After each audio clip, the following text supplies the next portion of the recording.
নমস্কার বন্ধুরা, শুভ সন্ধ্যা। তোমরা সকলে কেমন আছো? আশা করি তোমরা সকলে ভালো আছো, আমিও ভালো আছি। তো একটা প্রবাদ আছে না, যেমন কর্ম তেমন ফল। তো এটা কতটা সত্য সেটাই তোমাদের সাথে আজ আমি 3টে ধাপে বলবো। তো প্রথম ধাপটা শোনো। বউ তার খুব গরিব ঘরের মেয়ে, তো সে বিয়ে দিয়েছে, তার বাবা মা কিছু দিতে পারেনি। তো শাশুড়ি তাকে ভীষণ অত্যাচার করে, তার সাথে তার স্বামীও তাকে ভীষণ অত্যাচার করে। মা যা বলে ছেলেটাও সেটাই শুনে বউকে অত্যাচার করে, মারধর করে। তো একদিন এত মার মেরেছে বউটাকে, তো মুখ দিয়ে পুরো রক্ত বেরিয়ে গেছে, এখানে কামড়ে ধরেছে, এখান থেকে রক্ত বেরিয়ে গেছে। তো বউটা প্রচণ্ড কাঁদছে। তো বিছানাতে সেই যে শুয়েছে, তারপরের দিন থেকে সে আর উঠতে পারেনি, তাকে তো খেতে দেয় না।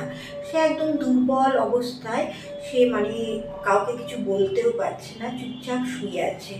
হঠাৎ করে তো পাড়ার লোক এসে বলছে, তোমার বৌমাকে দেখতে পাই না কেন? তো বলছে অসুস্থ। বলছে কেন, তুমি ডাক্তার দেখাও না? বলছে না, ডাক্তার দেখাতে হবে বলে লোক ভয়ে সে শাশুড়ি গেছে বৌমাকে ডাক্তার দেখাতে। তো ডাক্তার বলেছে এ তো কঠিন অবস্থায়, তো মেরে নিয়ে এসেছেন, একে কি খেতে টেতে দেন না?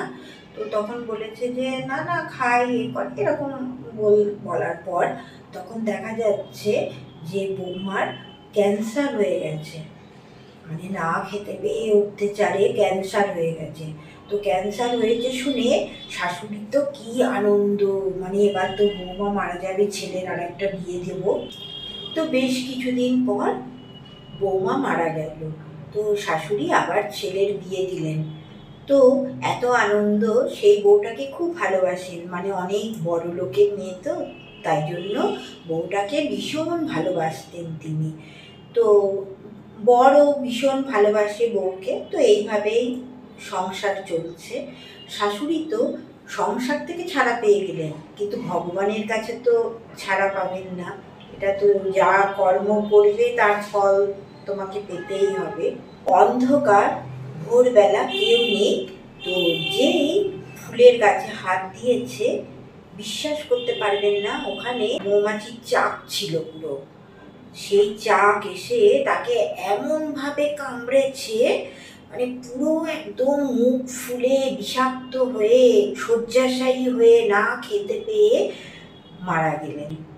তো সংসার থেকে মুক্তি পেলেও ওপরওয়ালার কাছে মুক্তি পাওয়া ভীষণ কঠিন। এটাই হচ্ছে কর্মা।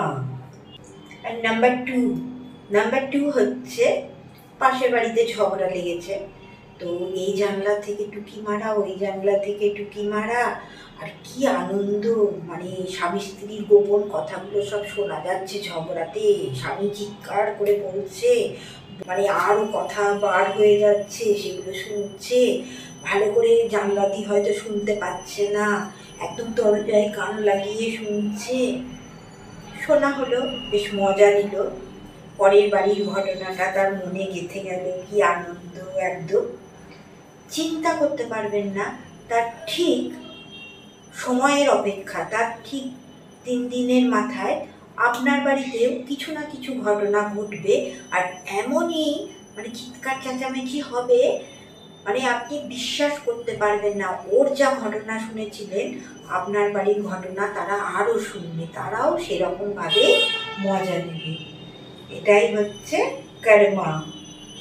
এবার বলবো নাম্বার থ্রি হচ্ছে, ধরুন আপনার কারোর ওপরে রাগ আছে, সেই ভদ্রলোক হয়তো আপনাকে কিচ্ছু বলেনি, সামান্য একটা কথায় তাকে এমনভাবে আপনি অপমান করলেন, গালিগালাজ করলেন, আপনার মুখের ঝালটা আপনি মিটিয়ে নিলেন। আপনার ভেতরে ভীষণ আনন্দ হলো, ইস, ওকে তো ভালো করে অপমানটা তো করা হয়েছে, এটাই আপনি আনন্দে থাকলেন। বললে বিশ্বাস করবেন না, শুধু সময়ের অপেক্ষা। ঠিক দেখবেন কোনো এক স্থানে, কোনো এক সময় অন্য কোনো ব্যক্তিও আপনাকে এরকমভাবেই চোখে জল বার করে অপমান করবে। তো আপনি পুরো অবাক হয়ে সেদিন সেই লোকটার কথায় আপনি মনে করবেন, আমিও তো একজনকে এরকমভাবে চোখে জল বার করেছি, তাই না? পুরো এগুলোকে কি বলে বলুন তো? কর্মা। কর্মা ছাড়া কিচ্ছু নয়। যেমন কর্ম করবেন সেই ঠিক একই ফল আপনিও পাবেন বা আমরা সবাই পাবো। অনেকজন আছে দেখবেন বাড়িতে শুয়ে শুয়ে ভাবে আমার এটা হবে, আমার ওটা হবে, কিন্তু একদম নয়। কর্ম করুন, ফলের আশা ভগবান আছে।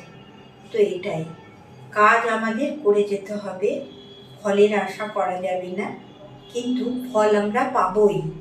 সব কর্মেরই একটা ফল আছেই। নমস্কার বন্ধুরা, ভালো লাগলে একটা লাইক কমেন্ট করবেন।